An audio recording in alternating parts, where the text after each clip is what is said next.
بسم اللہ الرحمن الرحیم۔ السلام علیکم۔ ایک نوجوان اپنے کالج سے گریجویٹ ہونے والا تھا۔ پچھلے کچھ مہینوں سے اسے قریب ہی موجود ایک گاڑیوں کے شو روم میں موجود اسپورٹس کار بہت پسند تھی۔ چونکہ اس کے ابا جان وہ کار اس کو لے کر دے سکتے تھے تو اس نے اپنے ابا جان کو کہہ رکھا تھا کہ اسے گریجویشن کے تحفے میں وہی کار چاہیے۔ جیسے جیسے گریجویشن کی تقریب کا دن قریب آ رہا تھا ویسے ویسے نوجوان کا اپنے تحفے کا انتظار بھی اپنے عروج پر جا رہا تھا۔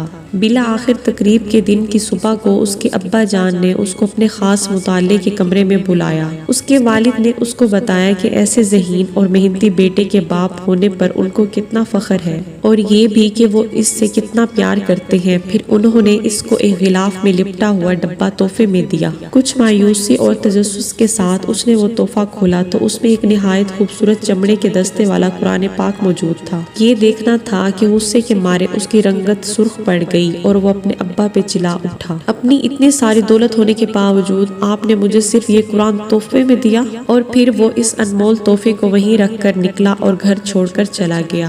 بہت سال گزر گئے، وہ پلٹ کر اپنے ابا کے گھر نہیں گیا۔ اب وہ ایک کامیاب بزنس مین تھا، اس کے پاس نہایت خوبصورت بنگلہ اور بہت خوبصورت بیوی تھی۔ اب اسے کبھی کبھی اپنے ابا کی یاد ستاتی تھی اور وہ بہت بوڑھے ہو چکے تھے اور شاید انہیں اس کی ضرورت بھی ہوگی۔ وہ سوچتا کہ اسے اپنے ابا کو ملنے جانا چاہیے۔ اس سے پہلے کہ وہ اپنے ابا کو ملنے جاتا، ایک دن اسے اطلاع ملی کہ اس کے ابا انتقال کر گئے ہیں اور وصیت میں اپنا سب کچھ اس کے نام کر گئے ہیں۔ اس افراتفری اور غم کے عالم میں ابا کے گھر جانا پڑ گیا۔ جب وہ ابا کے گھر پہنچا تو اس کا دل غم کی شدت سے بھر گیا۔ وہ ایک پچھتاوے کا احساس اس کے سینے میں جاگ اٹھا۔ تدفین سے فراغت کے بعد وہ اپنے ابا کے ضروری سامان کا جائزہ لے رہا تھا تو تبھی اسے وہی قرآن پاک ویسے ہی بالکل نئی حالت میں پڑا ہوا ملا جیسے وہ سالوں پہلے اسے چھوڑ کر گیا تھا۔ اس نے قرآن پاک اٹھایا اور اس کے اوراق پلٹنے لگا۔ یوں ہی اوراق پلٹتے ہوئے اس نے ایک صفحے پر دیکھا کہ اس کے ابا نے ایک آیت پر نشان لگایا ہوا تھا۔ وہ سورۃ الرعد کی 28ویں آیت تھی، بے شک اللہ کی یاد دلوں کو سکون بخشتی ہے۔